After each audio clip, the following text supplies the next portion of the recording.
when you went to kindergarten, did you have all-day kindergarten, or was it morning or afternoon? Morning, because my mom scheduled it for morning, not the afternoon, because I needed to be home to watch Underdog. Wow, and you wonder why he's like this.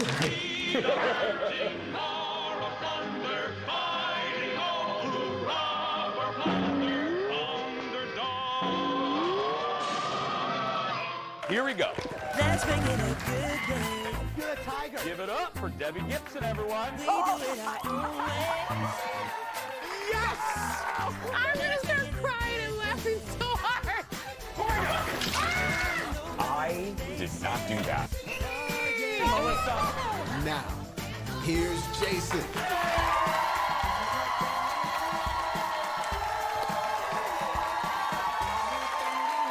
Welcome back. What's up, everybody? Hi, everybody. Welcome to the Jason Show. Thank you. Welcome to the Jason Show. I'm Jace.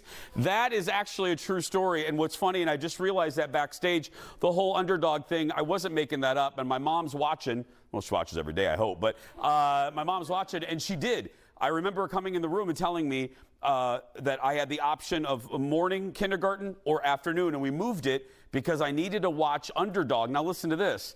This just hit me back there. You know, we're in Chicago now. And we're on, WFLD is our, Fox 32 is our station there. I watched Underdog on the station that the Jason Show is on now, which is so weird, yeah. Or the same group, yeah. So, hello, the circle of life, Simba. That's right. Hey, before we go any farther, if you will allow me just about 30 seconds here, I have a little personal thing that it's a little announcement. She has been a part of our show for 6 years. Locally, I call her the Bette Midler of the Twin Cities. Here, she's been my friend for 20 years, but here for the Jason Show, she herds the kitties. She's our audience coordinator, and today is her birthday. Give it up for Erin Schwab, everybody. There's Erin. Yeah. Now, I know she doesn't, that woman right there, she's 22, right there. 22, and she has legs today. You're wearing your shorts. I love, those are your birthday shorts? Look at you. You sexy minx, you. Let's get started. Hit it, Leo. Let's do the show, shall we? 22.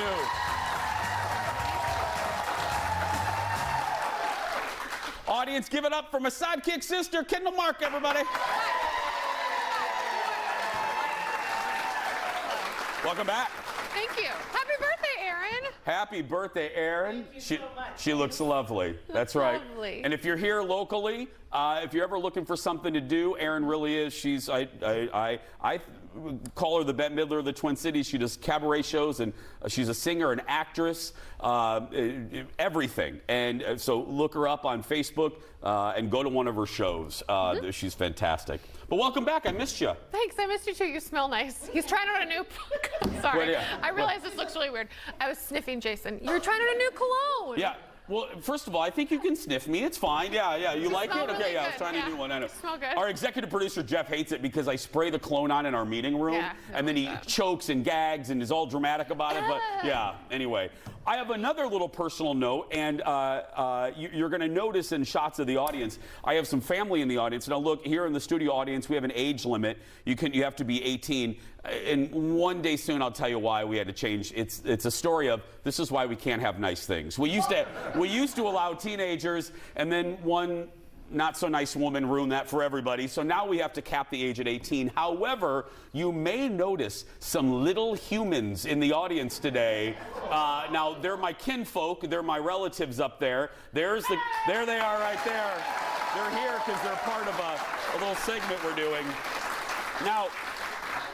Now, Leo, keep the shot on this one. Now, let me systematically talk about all three of them. First, you see the little dude in the middle. That's Alden. Now, that's Alden. And then his twin sisters, there's Brinley and there's Annie. Now, Annie is the criminal of the group right there. She already stole a pack of cigarettes out of our cigarette machine in the lobby. That's right. I'm kidding. We don't have a cigarette machine. But anyway, I love those kids. Now, let me tell you about Alden real quick. So, his mother, and I hope she doesn't mind me saying this, their mother is, I love her so much, and I love Jim too, the father. But I mean, but Jim and Hannah, but Hannah's a big-time attorney. There's Hannah right there.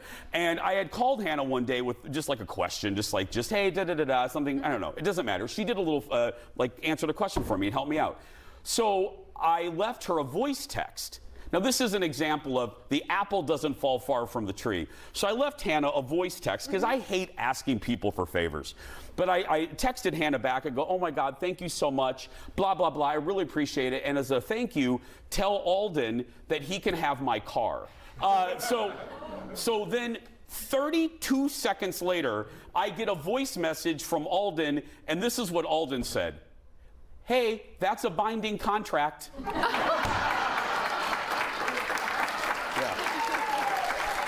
Yeah.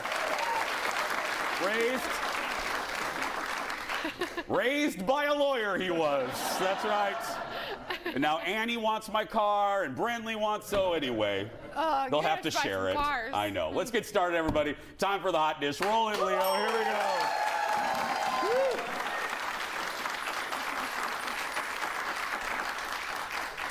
I give that Annie such a hard time. We just pick on each other. I'm telling you. Well, it was a rough weekend at the box office, especially for the folks at Warner Brothers and Disney. Despite some high expectations, this movie didn't do so well. So how was it this week? How's school? School was good. Oh, this is mad trippy. Dude, this is catastrophic. This world must die.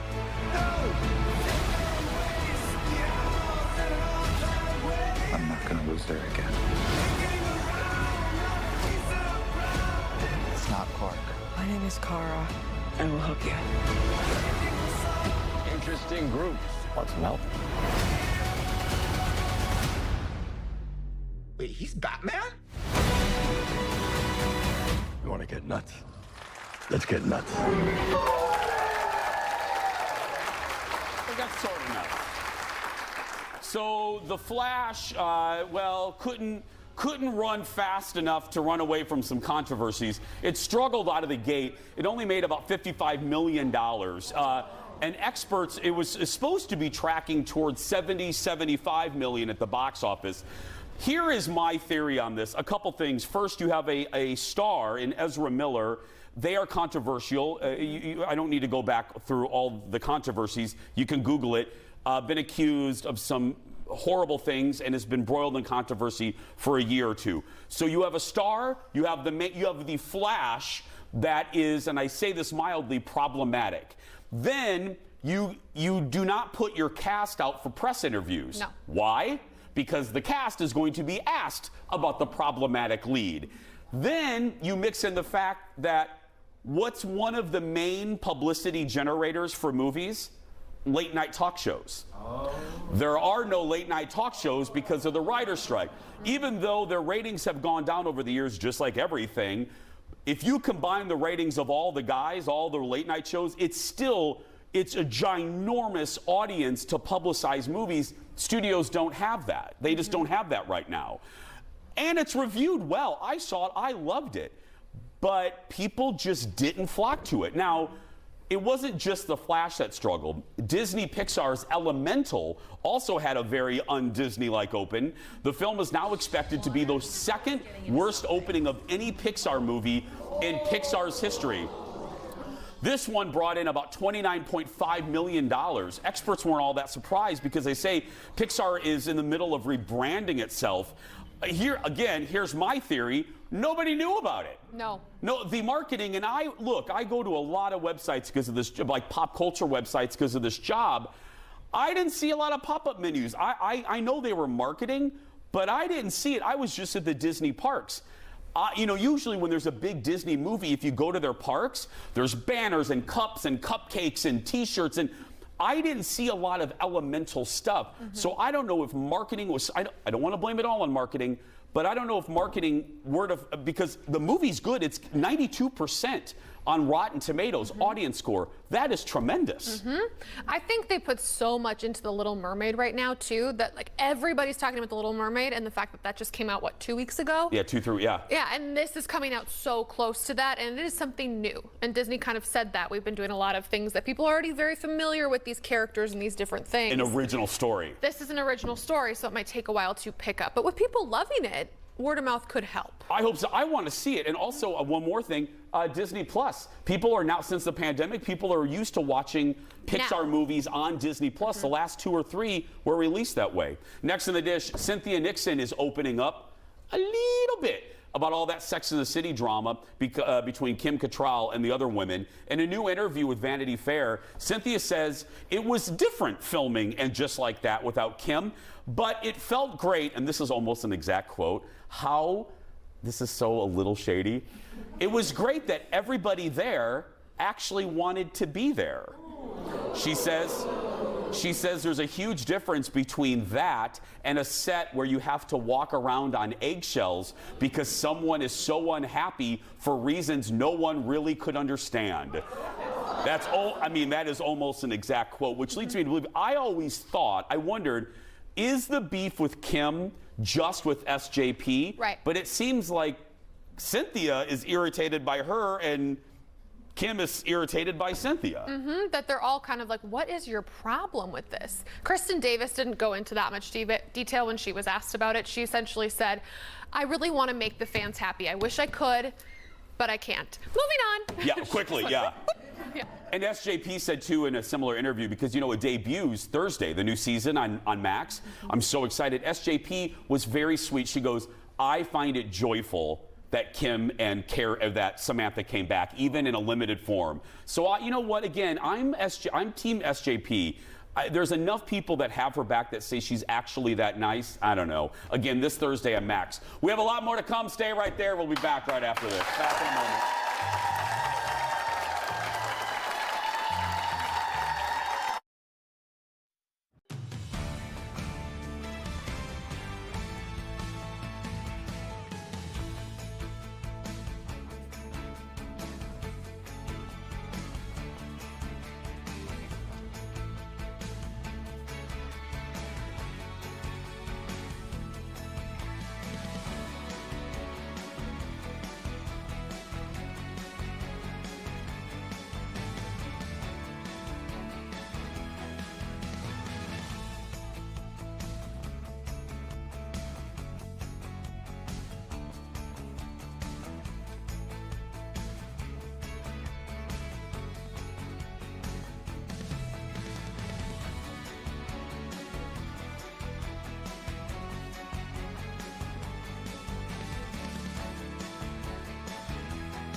Welcome back to the show. Netflix dropped the first look at the reality spinoff for Squid Game. Season 1 was, you guys, it was huge in 2021. And the Squid Game, the challenge, looks to be even bigger. Look at this.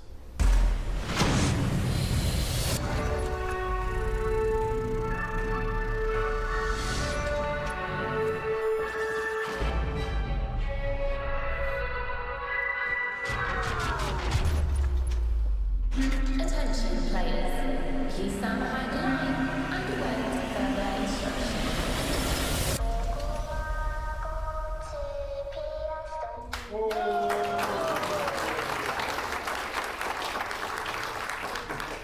Guess where we're sending Ted this fall? Then we'll send Aaron, happy birthday! That's where we're sending ya. Why would anybody sign up anyway? 456 people competing for a cash prize. There's no death. Unlike the, I mean. Oh my God, I hope so. Well, no, Squid Game, the challenge hits Netflix in November. By the way, look at our co-hosts over here sitting on the set. There they are, right there, yeah.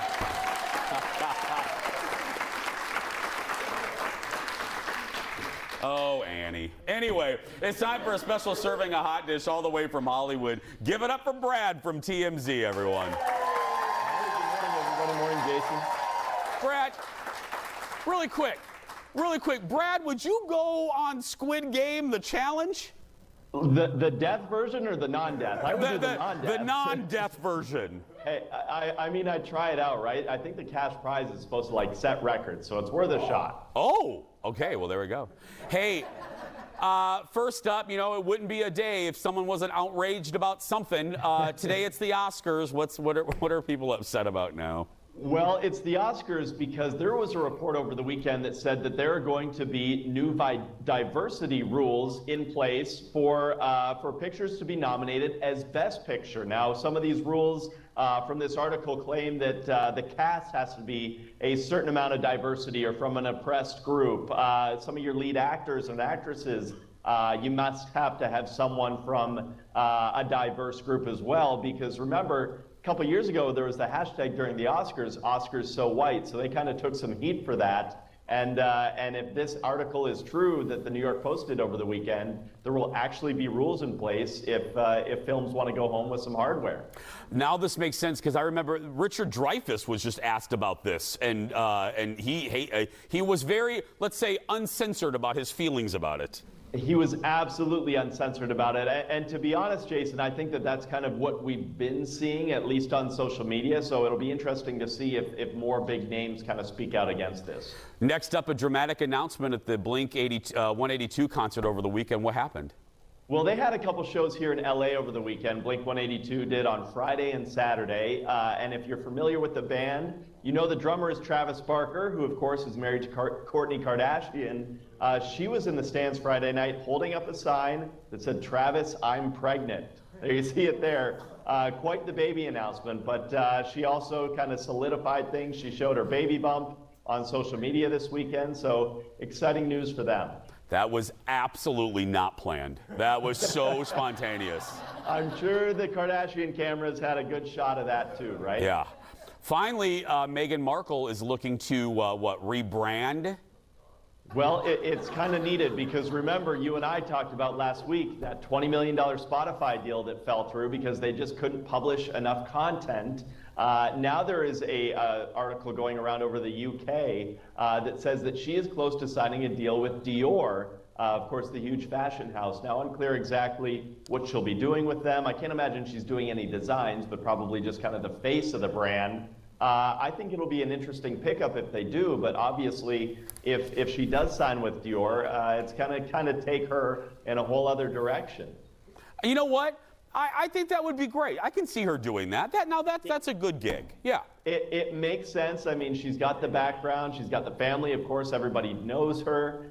So for Dior, I think it makes a lot of sense. Absolutely. Have a good week, my friend. Thank you. Thanks. You too, Jason. More of these stories at TMZ.com. TMZ TV as well. That makes sense for Meghan. Because she's gorgeous. I mean, there's no denying. And her fashion sense, especially when she was a royal. Yeah, she did. I mean, you may not like her, but you can't deny if I was an Estee Lauder or Clinique or any of those brands. If I were, Louis Vuitton. Oh, that was the thing. You'd walk around when I was a teenager. You'd walk around like the Clinique aisle and the Estee Lauder. I mean, my mom was all about Clinique. And you take the quiz and see like what skincare you needed. Yeah. And then it told you how awful your skin was. Yeah, it was great. It was a self-esteem booster. You're a teenager. You have zits. Yeah, exactly. Next in the dish, stars. They're just like us, right? Well, sometimes, but not in this case. We're learning what the cast of The Real Housewives of New York Ultimate Girls Trip will make for their trip back to St. Bart's. This is, they're spinning them off into that Ultimate Girls Trip. So here's the deal, folks. It's 1 week. So Bravo's shooting for 1 week in St. Bart's, and the cast is making $250,000 apiece. Oh. That's right. I don't know how they're surviving. I really do not. Yeah.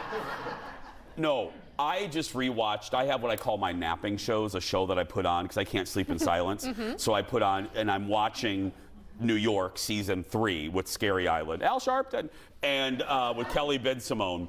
And I'm going to say it again. If I were Bravo, this is a great investment because that's the cast we want. And I make the prediction right now. This is going to have record numbers for Peacock because it's going to Peacock. And I bet Bravo is going to regret not putting it on the main network. I think the numbers are going to be that big for this. I do. Because these are the ladies we want to see. What? I mean, obviously, $250,000 for 1 week of your life is fantastic, and I've never made anywhere near that. Yeah. That being said, I would probably need to spend that much on therapy after that week. So. Yeah. Well, I'm sure it's covered in the Bravo insurance policy, but yeah. Next in the dish, Scarlett Johansson was on with Willie Geist yesterday, and she talked about the early days of the Marvel Universe and how no one really knew what they were getting into. Look at this. What did the Marvel movies do to your career and your life? I didn't know whether I would be accepted by this massive fan base that was already there. It was so early days in that genre. I mean, we were on the set of Avengers going, this could be really awful. I mean, it's so crazy. I remember going, there's a Nordic god, we have a mutant, this rich playboy turned robot guy, I'm a Russian spy, somebody that's been frozen in ice and comes up. It's like, I don't know. This is so goofy. But then, here we are. Here we are. $1 gazillion later. It's easy to just go, of course it was going to be a hit. But I remember when the first Iron Man was released, and that was the first movie that launched the Marvel Cinematic Universe. Nobody had a lot of faith in that. The creators didn't. Jon Favreau didn't have a lot of faith. They weren't sure because it wasn't. Iron Man wasn't what we call like a first-tier superhero at the time. Right. It wasn't a Batman or a Superman or a Wonder Woman or whatever. It was Iron Man, and everyone's like, what is this? And then it exploded, and one movie after another, then Iron Man 2, and then boom, here we are 12 years later with 30-some movies. Right. I thought it was really interesting in that interview they opened it. She's the highest grossing actor since the beginning of Hollywood. Like, not she herself making that money, but the movies she's been in, accumulatively, have made the most money out of any actor in all of the history of Hollywood. Really? Yeah, and she's only 36 or 38 or something like that. Oh God, what was I doing at 36? I wasn't doing that. I was working here. Yeah, I wasn't doing this show. No. Jeff, what were you doing at 36? I don't know. But Jeff and I have been here. Did you block it out? Executive producer Jeff and I have been here for so long, and therapy has blocked half of our memories out. But yeah, I think I was anchoring the news. Yeah, I think I was anchoring the news. That's why he erased it. That's why he erased it. Yeah. Let's check on the kids, make sure they're behaving themselves. Let's go ahead and get a kid cam there. They're fine. Okay, just making sure. Again.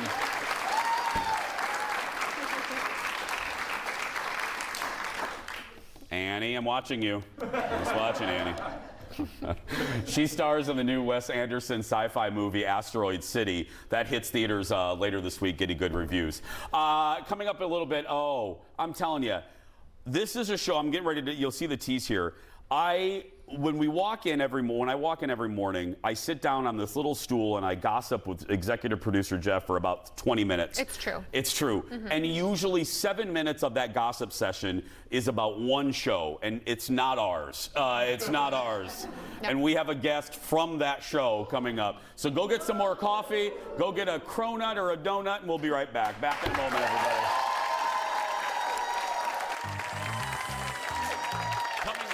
Just a little bit. It is the show everybody talks about in our office, the 90 Day Fiancé spinoff before the 90 days. And we are really excited about the new season because it features a cast member that we actually know. She's live in our studio. Plus, a little later, what are you saying this week?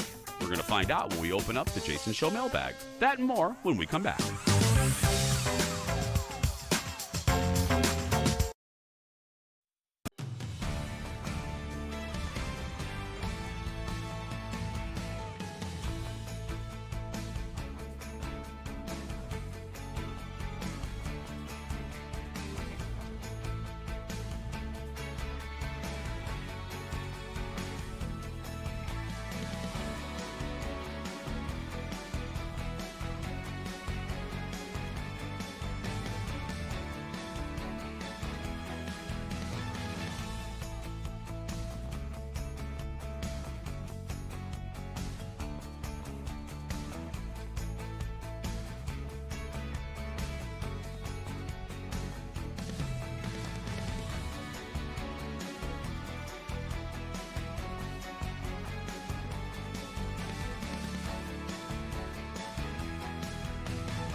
Well, as I said, if you walk into the Jason Show office at 6:45 Monday mornings, you'll hear Jeff and Ted, producer Ted, talking about one show, and it's not ours.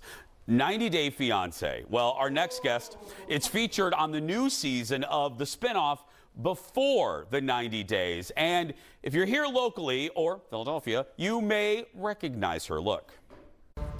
7 years of talking about this moment. Nicola is the love of my life, but he is so different from anyone else I have ever been with. Oh my gosh, Nicola. He is a 46-year-old virgin. I know how women operate. I know everything. Yep. I got it. Oh, this is going to be so much fun. Give it up for Misha Johnson, everyone. Hi, Misha. Hi, honey. Okay. I don't really need a card for you. Where are you going to start? Well, okay, let's start here because let's start how you're connected to here. Let's start there so people have a background of why I kept saying that we know you. Yeah. Okay, so born, raised here, obviously, and then I actually was a fill-in traffic reporter here at Fox. Yeah. This was almost, I know, I loved it. I love it. I have so many great memories. So I was so excited to come back. I never, ever would have imagined it would have been on these terms. It's totally different. Well, and let me brag on you for a little bit. So Misha's being very humble, but this is market 13, 14, depending on the year. But Misha, again, was a fill-in. And somebody in Philadelphia, some bigwigs in Philadelphia, which is a top 5 market, thought that knew that she was a star and said, you need to come to Philadelphia, right? And then you went to Philadelphia and tell the folks, now you're not in the TV business anymore because something quite extraordinary happened to you. It did. And you know, I had what they would call a conversion experience, a massive spiritual awakening in my living room. Now this happened before I ever went out to Philadelphia. But it planted such a big seed in me, and my worldview was completely shifted. My heart was seared. So while I was working in television, which was a comfort zone for me, and that's what I had always done since moving back from Sweden. I went to the U studied journalism, all that. So it was a comfort zone, but now all of a sudden I was seeing everything so differently. And when I went out to Philadelphia, I was still working in television, loved it. It was amazing, again, in my comfort zone. But I had this massive nudge that what happened to me, I needed to study academically.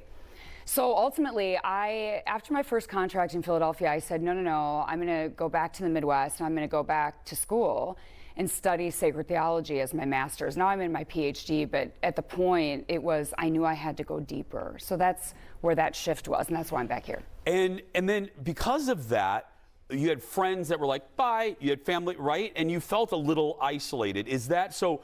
I know there's a long period of time, but take us to what prompted you to do 90 Day? I know. It's like I knew that question was coming, and it's such a hard one to answer. Well, let's just say, you know, people are probably going to roll their eyes when I say this, but I really have to say it's a God thing, because I would never, ever have imagined that leaving television, going to pursue academic theological work, and changing vocations in its entirety would lead me then to a reality show. Okay, and I mean, like under the weirdest pretenses. Like it's not even like a normal college journey. And I'm not judging. I think this is extraordinary. No, it is totally bizarre. So I feel like now my two worlds have completely collided in the weirdest way. Because let me tell you from us, this is what happened. So I'm not joking. Ted and Jeff love this damn show so much, and they talk about it. That is so great. I came into the office one day, and let me pause. So one side story to another side story, and I do mean this. I joke about this a lot. I've been in this building since 2000. Mm-hmm. I've seen a lot of good people come.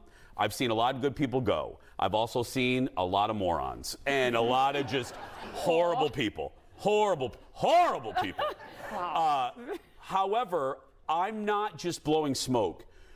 You have such a reputation here that even though you were a fill-in, just like I don't want to say just a fill-in, but you weren't a current member of the staff.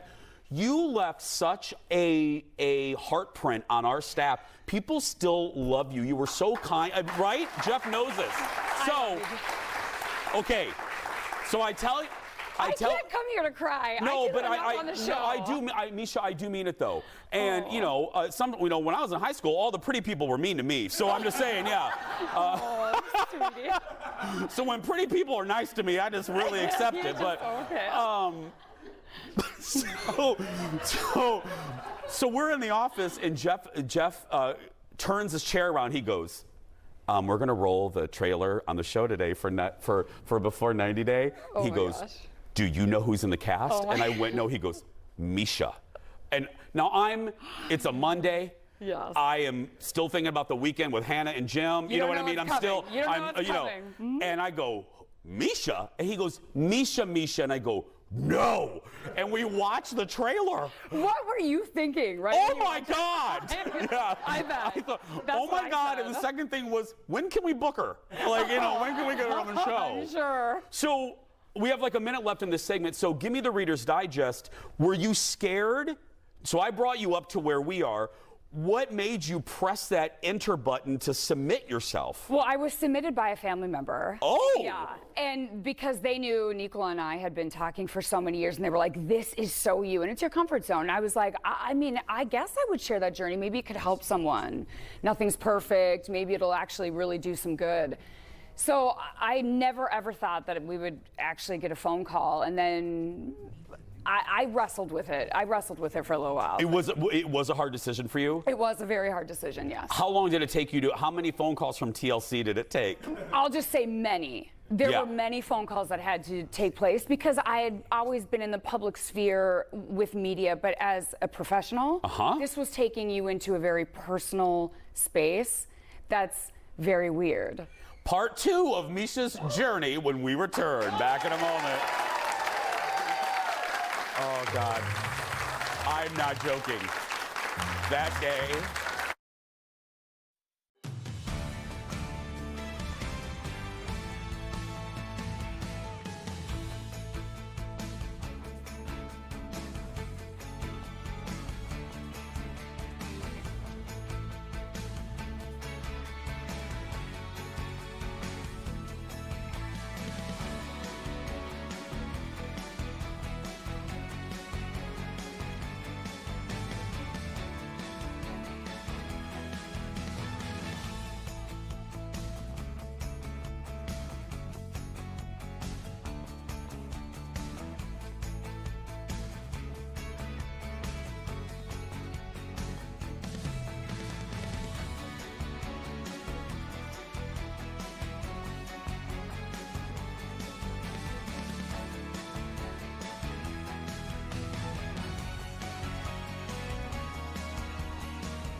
Welcome back. More with our buddy, Misha Johnson. Okay, so you're now on TLC, so we're up to that point. But I want to back up a little bit. People may have seen from the trailer, putting this mildly, you and Nicola are very different. We are. You did a very gracious job there. I mean, appreciate you. It's like Paula Abdul's Opposites Attract song. I mean, yeah. Okay. So tell the folks a little bit about Nicola, some bullet points. I still know where you're going with this. Okay, so Nicola is a 46-year-old virgin. Yeah. He is a Byzantine Rite Palestinian who lives in Israel. He lives with his mother. He's not working, but he does work on a Catholic website. He's very, very devoted to his faith, which is actually the catalyst of how we ever began talking. Which is lovely. Yeah. Yeah. I mean, yeah, it is. I love you so much. No, I love that what merged our connection together was him saying, I see what you're doing and I love what you're doing because your heart's being pulled in a really beautiful place. That started a friendship. And that friendship, he became one of my favorite people. Yeah. And then I never, though, would have imagined that would have turned into me loving him. And because, you know, obviously we don't believe in spoilers. We can't. I don't want to get Misha in trouble. I don't want TLC mad at me. So let me ask this and answer it however you want. I've always thought, and we talk about housewives a lot, and I always say, you know, housewives will shred a relationship because there's that pressure to be dramatic. And whether it's a marriage or a friendship, being on these shows, I think, is really hard for a relationship, let alone a new relationship. Did the cameras on the show put more? Were you surprised at the amount of pressure the show put on this kind of newborn relationship? What I can say is certainly it does add an element. I mean, anytime you have something fragile to begin with and then you add any hot water on that, you know, it's always gonna be really tense. And then you're also dealing with very candid, intimate, embarrassing moments. And that's not just a private conversation in a bedroom. So you have all these dynamics going on, and it can make for a very emotional situation. What was your family's reaction? Well, what part of it? There's so many layers. The show. Okay, so I think that's threefold. I think on the one end, they were like, okay, media, I can kind of get it, because that's all she had ever done. But that had always been a very professional persona, no private life. No one knew anything about my private life ever. In all my years, 15 plus years of working in television, no one had ever known anything about Misha personally. Yeah. That shocked them. That shocked them. And I think that you would do this. Well, that I would share something so awkward. Yeah. Like, and bring them into where they knew, okay, everybody that you've ever known is going to see this. They're going to be going into your private living room.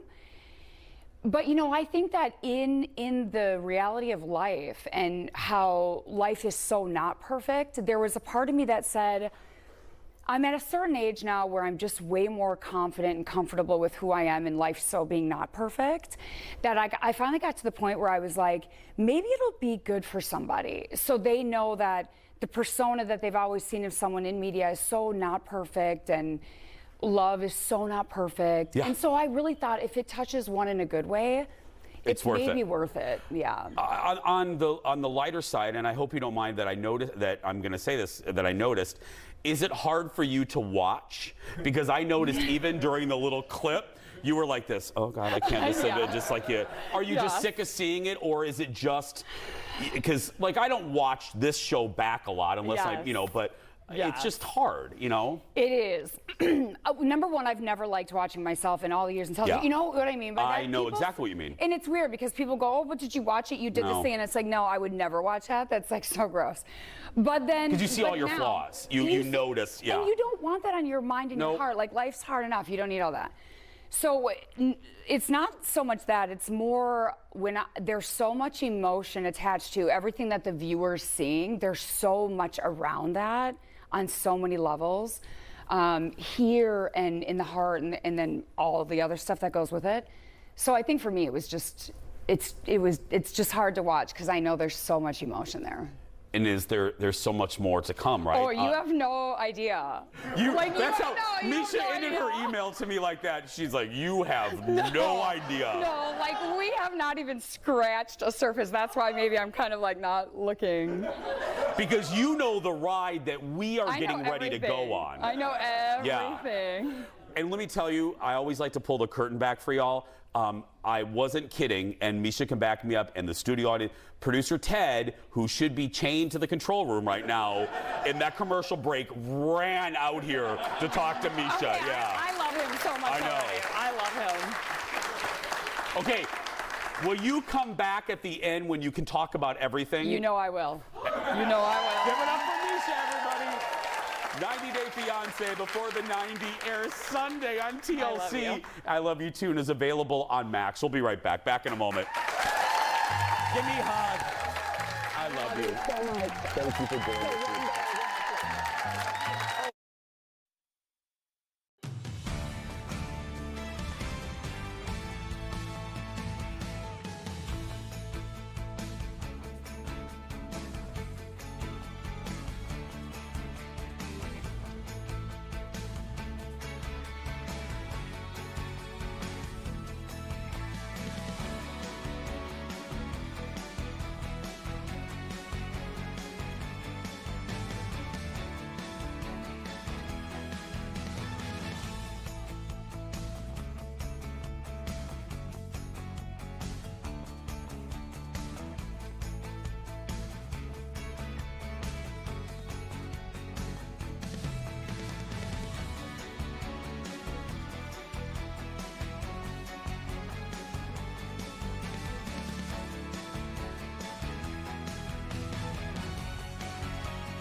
back, everyone.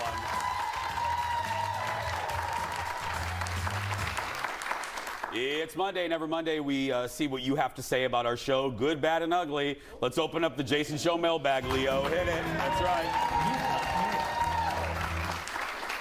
So Lisa is up first. Hi, Lisa. She says, hey, Jace, I just found you a couple months ago. We live in the Seattle area, and you are a bright light in my morning. You're such a natural. Kendall is a great sidekick.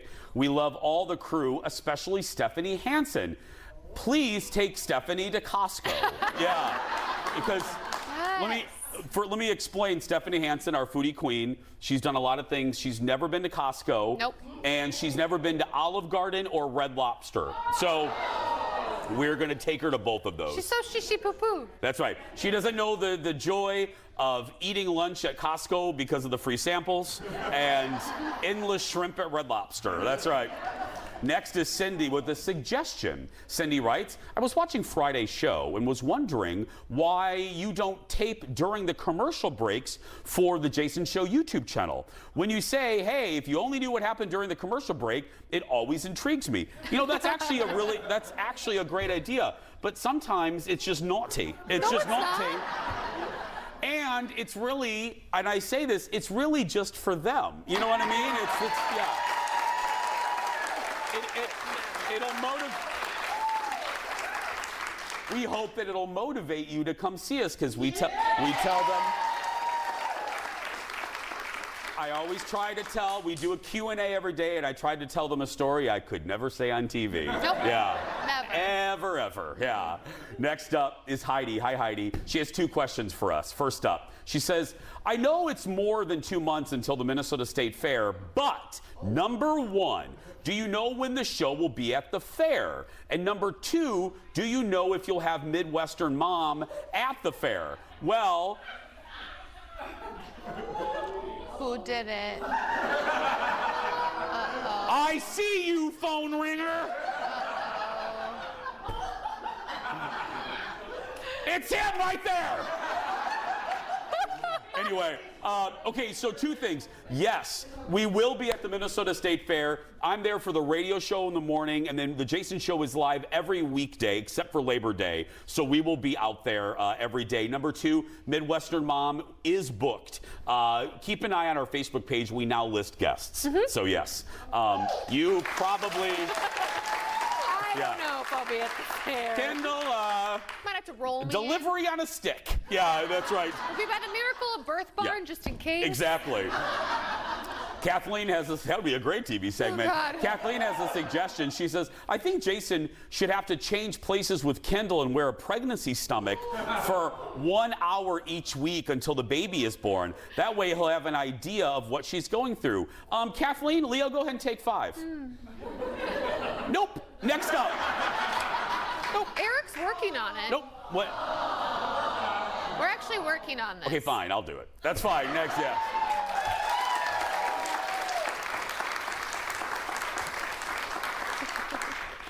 Next up, Stephanie responded to our look back at some hilarious local commercials that we featured last week. She says, hey, Jace, I have another commercial you guys should show, and this one's from Reno, Nevada. My husband has fond memories of skating here as a kid. Well, our staff looked at this, and Stephanie, it looks like you're right, because our executive producer is very excited about this. Come back to the TV. Here is from Reno, Nevada, the local commercial for a place called Roller Kingdom. Want to check out my van?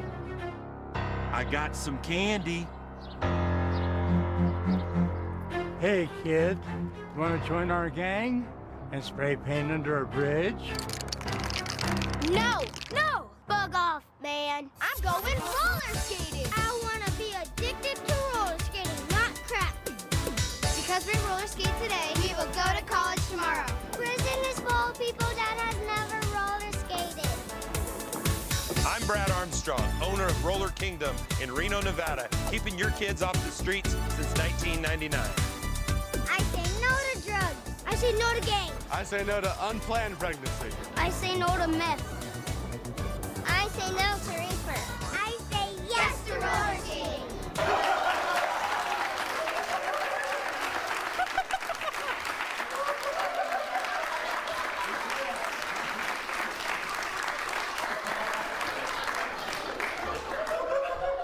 Y'all. As soon as this show's over, I'm grabbing Alden, Annie, and Brenly, and we're shooting that commercial. I'm telling you, I'm putting them in that commercial. You can stay.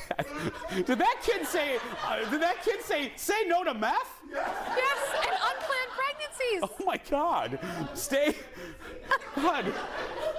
Y'all can stay connected with our show on social media. Check us out on Facebook, Twitter, Instagram, and on TikTok. Just search for Jason Show TV and our personal accounts as well. Jason Matheson and Kendall Mark. We're going to take a break. We'll be right back. Back in a moment.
So we always try to make people happy when they come to the studio audience, and this lovely couple next to me, I had heard from the grapevine that they really wanted my Oprah Winfrey Show chairs to sit on.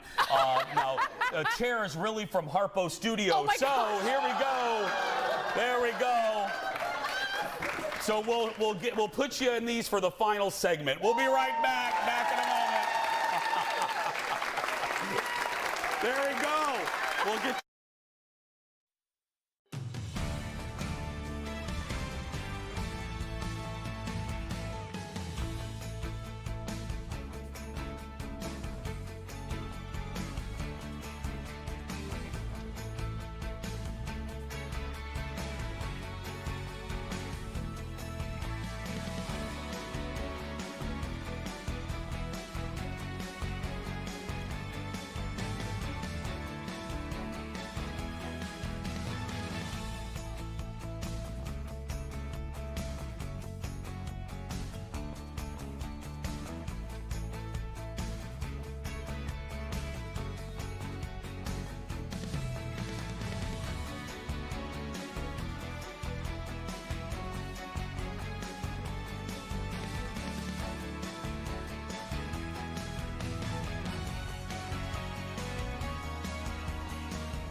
Go to eventbrite.com or the Eventbrite app, search for the Jason Show to be in our studio audience. My friends got their Oprah Winfrey Show chairs right there. That's right. Taken from Harpo. My friends in Chicago, Washington and Carpenter, before y'all turned it into a McDonald's. Anyway, hey, tomorrow, more of our road trip to Chicago. This time, what happens when executive producer Jeff and Eric, photographer Eric, go to Wrigley Field for the very first time, and I embarrass myself something fierce. He does. It's really, really bad. Mortifying. You'll see it, right? Mortifying. It's mortifying, I'm embarrassed for you. And producer Ted is giving us his take on 90 Day Fiancé before the 90 days. He waited to review it when Misha wasn't here. Yeah, anyway. But that's going to do it for us today. If you're watching and you're a kid that's being bullied, you go out there and be yourself, because nobody can tell you you're doing it wrong. Have a